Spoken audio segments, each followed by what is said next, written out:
ሰላም ልጆች፣ ስለመታዘዝ ምን ታውቃላችሁ?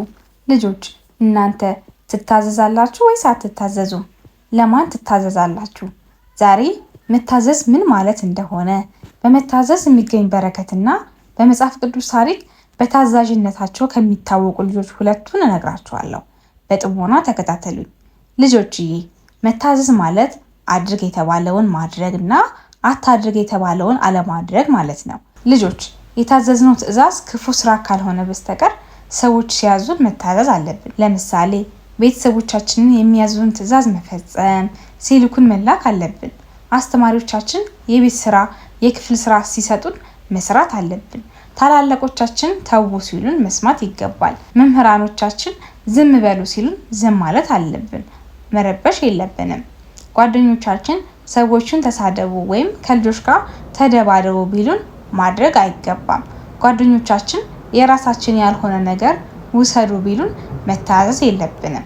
ልጆች በመታዘዝ የሚገኝ በረከት ምን እንደሆነ ታውቃላችሁ? የምንታዘዝ ከሆነ እግዚአብሔር ይባርከናል፣ እድሜያችን ይረዝማል፣ ወላጆቻችን ይመርቁናል፣ ሰዎች ሁሉ ይወዱናል። ልጆች ከመጽሐፍ ቅዱስ ታሪክ ውስጥ በመታዘዝ ብዙ በረከት ያገኙ ቅዱሳንን ልንገራችሁ። የመጀመሪያው ታዛዡ ልጅ ይስሐቅ ይባላል። ይስሐቅ ለእናቱ ለሳራ እና ለአባቱ ለአብርሃም የሚታዘዝ ጥሩ ልጅ ነበር። ከመታዘዙ የተነሳ አባቱ ከእግዚአብሔር የተሰጠውን ፈተና እንዲያልፍ አድርጎታል። ታሪኩ እንዴት መሰላችሁ? እግዚአብሔር አብርሃምን በጣም ይወደው ነበር። አብርሃምም እግዚአብሔርን በጣም ይወደዋል። አብርሃም በጣም ደግ ሰው ነበር። እግዚአብሔር አብርሃምንም ልጅህን ሰዋልኝ አለው። አብርሃምም በሰርጅና የወለደውን አንድ ልጁን ሊሰዋ ታዘዘ። ወደ ተራራ እንሂድ አለው። ልጁ ይስሐቅም እሺ በማለት ወደ ተራራው አብረው ሄዱ። ታዲያ ከተራራው ግማሽ ላይ ሲደርሱ ይስሐቅ አባቱን የመስዋዕት በግ የት አለ ብሎ ጠየቀ። አባቱም እግዚአብሔር ያዘጋጃል አለው። ይስሐቅም እሺ ብሎ አብሮት ሄደ።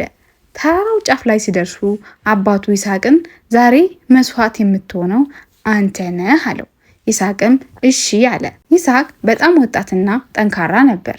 አባቱ አብርሃም ደግሞ 100 ዓመት ያለፈው ሽማግሌ ነበር። ይስሐቅ እምቢ ማለት ይችላል፣ ገፍቶት መረጡም ይችል ነበር። ነገር ግን ይስሐቅ ታዛዥ ስለነበረ ሽማግሌው አባቱ እንደ በግ ሊያርደው እጁና እግሩን ሲያስረው ዝም ብሎ ታሰረ። በዚህ ጊዜ እግዚአብሔር የአብርሃምን መታዘዝ የይስሐቅንም ለአባቱ መታዘዝ ሲያይ አብርሃምን ተው አለው። ልጅህን እንዳትሰዋ ብሎ የታሰረ ነጭ በግ ላከለት እና ያንን በግ በይስሐቅ ፋንታ ለእግዚአብሔር መስዋዕት አድርጎ አቀረበ። ልጆች አሁን ደግሞ ሁለተኛውን ታሪክ ነግራችኋለሁ። ታዛዡ ልጅ ዮሴፍ። ዮሴፍ ለእናትና ለአባቱ ታዛዥ የሆነ ጥሩ ልጅ ነበር። አንድ ቀን አባቱ ያዕቆብ በእረኝነት እያገለገሉ ለነበሩት ወንድሞቹ ምግብ እንዲያደርስ አዘዘው። የዮሴፍ ወንድሞቹም ሩቅ መንገድ ሄደው ስለነበረ ዮሴፍ ሊያገኛቸው አልቻለም። ወንድሞቹን ስላጣቸው ተስፋ ቆርጦ አልተመለሰም። አባቱ ያዘዘውን ለመፈጸም ብዙ ጥረት አድርጓል። በመጨረሻም የታዘዘውን በሚገባ ለመፈጸም ቻለ። አባቱ የላከውን መልእክት አደረሰ።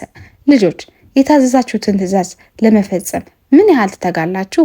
ዮሴፍ በመታዘዙ ምክንያት እግዚአብሔር ብዙ በጎ ነገር አድርጎለታል። ክፉ ነገር ሲገጥመው እግዚአብሔር ረድቶታል። እስር ቤት ሲታሰር አስፈትቶታል። በግብፅ ሀገር ንጉስ አድርጎ በክብር ሽሞታል። ልጆች ጥሩ ልጅ መሆን ማለት እንደ ይስሐቅና እንደ ዮሴፍ መታዘዝ እግዚአብሔርን ማስደሰት ማለት ስለሆነ ብዙ በረከት ሽልማት አለው። ስለዚህ እናንተም እንደ ይስሐቅና እንደ ዮሴፍ ታዛዥና ጥሩ ልጅ ስትሆኑ እግዚአብሔር ብዙ ነገር ያደርግላችኋል። በትምህርታችሁ ጎበዝ እንድትሆኑ ትምህርታችሁን ይገልጽላችኋል። ሰዎች ሁሉ እንዲሁም መምህራኖቻችሁ እንዲወዷችሁ ያደርጋል።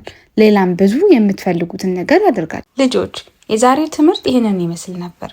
ታሪኩን ከወደዳችሁት ላይክ፣ ሼር፣ ሳብስክራይብ ማድረጋችሁን አትርሱ። በቀጣይ ክፍል እስከንገናኝ ድረስ ደህና ሁኑ። እግዚአብሔር ከእናንተ ጋር ይሁን።